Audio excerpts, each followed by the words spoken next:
কেন্দ্রের বিজেপি সরকারের বিরুদ্ধে তৃণমূল সরকার তার পুলিশকে এগিয়ে দিয়ে আমাদের আন্দোলনকে ভুলান্বিত করার চেষ্টা করেছে। কোর্টের সম্মানীয় বিচারপতি যে প্রশ্ন করেছেন উত্তর দেওয়ার কোনো জায়গা নয়।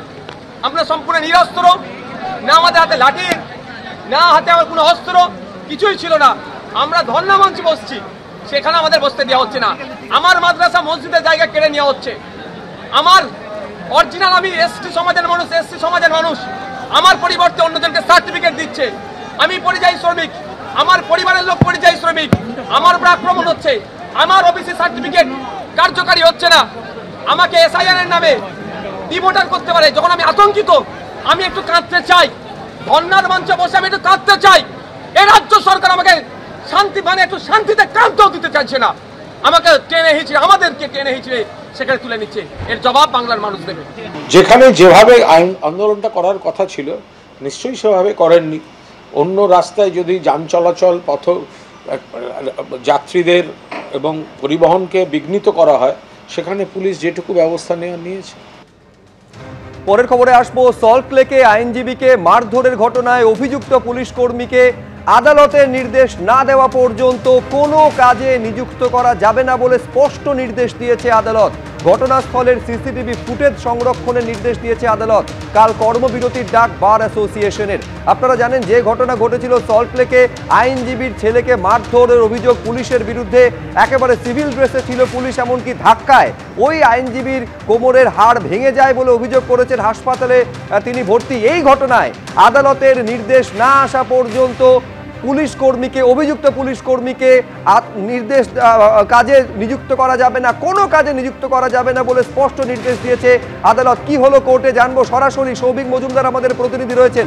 সৌভিক, দেখো, পরিবারের তরফ থেকে যে মামলা করা হয়েছিল সেই মামলাতে আজকে হাইকোর্টের নির্দেশ হচ্ছে যে ওই অভিযুক্ত পুলিশ কর্মী তুষার কুমার কর্মকারকে আপাততভাবে কোনো কাজে নিযুক্ত করা চলবে না এবং কলকাতা হাইকোর্টের নির্দেশ ছাড়া তাকে কোনো কাজের দায়িত্ব দেওয়া চলবে না। এই মর্মে আজকে মাননীয় বিচারপতি তীর্থঙ্কর ঘোষ তিনি কিন্তু নির্দেশ দিয়েছেন। এর পাশাপাশি তিনি কিন্তু বলেছেন যে ওই এলাকার, অর্থাৎ যেখানে এই ঘটনা ঘটে সেখানকার সিসিটিভি যে ফুটেজ রয়েছে সেটা গতকালের ফুটেজ এবং আজকের ফুটেজ, সেই সমস্ত ফুটেজটা সংরক্ষণ করতে হবে। এবং তুমি জানো যে পরিবারের তরফ থেকে শুধুমাত্র ইমেল মারফত এই অভিযোগ দায়ের করা হয়েছিল।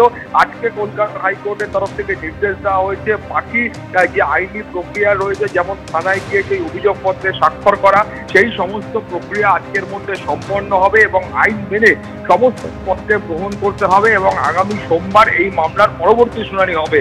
এর পাশাপাশি তোমাকে বলে রাখবো যে আইনজীবীরা তাদের সওয়াল করার সময় কলকাতা হাইকোর্টে এটাও জোর দিয়ে বলেন যে এই যে আইনজীবী যিনি আহত হয়েছেন, যার কার্যত হাড় ভেঙে দেওয়া হয়েছে এবং অপারেশন চলছে এই মুহূর্তে, সেই আইনজীবী কিন্তু দুর্ভাগ্যের এটাই যে বেশিরভাগ সময় তিনি পুলিশের হয়েই, রাজ্য সরকারের হয়েই তিনি কিন্তু মামলা করেন। সিআইডির একাধিক মামলায় তিনি মামলা করেন এবং সেক্ষেত্রে পুলিশের বিরুদ্ধে যা যা অভিযোগ ওঠে সেই অভিযোগগুলো থেকে পুলিশকে অব্যাহতি দেওয়ার জন্য, স্বস্তি দেওয়ার জন্য তিনি সরকারের হয়ে সওয়াল করেন।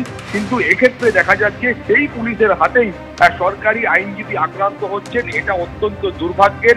এর পাশাপাশি আরেকটা গুরুত্বপূর্ণ তথ্য যে আগামীকাল কলকাতা হাইকোর্টের সম্পূর্ণ কর্মবিরতির ডাক আইনজীবীদের সর্ববৃহৎ সংগঠন বার অ্যাসোসিয়েশনের তরফ থেকে দেওয়া হয়েছে এবং তারা বলছেন যে এই ঘটনার তারা তীব্র নিন্দা করছেন এবং তার পাশাপাশি যতক্ষণ না পর্যন্ত ওই থানার সমস্ত অভিযুক্ত পুলিশ কর্মীরা যারা ওই ঘটনাস্থলে উপস্থিত ছিলেন এবং যারা এই ধরনের একটা নৃশংস কাজে যারা মদত দিয়েছেন, সেই সমস্ত পুলিশ কর্মীদের বিরুদ্ধে উপযুক্ত পদক্ষেপ নেওয়া হচ্ছে, ততক্ষণ পর্যন্ত এই যে কর্মবিরতির ডাক, সেই কর্মবিরতির ডাক দেওয়া হয়েছে এবং তারপরে তারা আগামী সোমবার নিজেদের মধ্যে আবারও মিটিংয়ে বসবেন এবং কর্মবিরতির বিষয়ে তারা চূড়ান্ত সিদ্ধান্ত দেবেন। তো আগামীকাল কলকাতা হাইকোর্টে সম্পূর্ণ কর্মবিরতির ডাক আইনজীবীদের সর্ববৃহৎ সংগঠন বার অ্যাসোসিয়েশনের তরফ থেকে দেওয়া হয়েছে।